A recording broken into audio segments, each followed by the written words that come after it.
Puis une réunion informelle ce soir, depuis même cet après-midi, à l'Élysée, organisée en urgence par Emmanuel Macron pour parler de l'Ukraine avec une dizaine de dirigeants européens. Objectif, riposter, alors que Donald Trump veut négocier directement avec Vladimir Poutine pour obtenir un cessez-le-feu.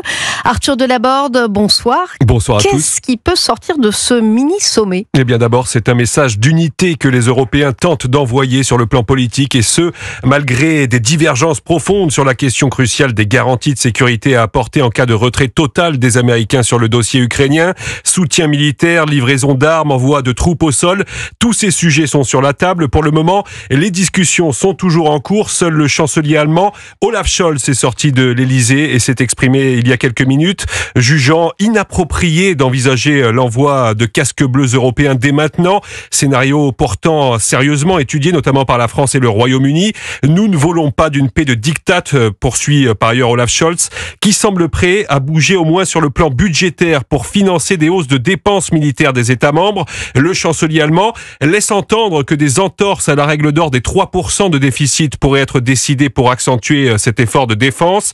Il n'est pas exclu qu'Emmanuel Macron s'exprime lui-même ce soir pour faire le bilan de ce mini-sommet, pour l'instant toujours en cours à l'Élysée. On a hâte de savoir ce qu'il va dire Emmanuel Macron. Merci Arthur Delaborde.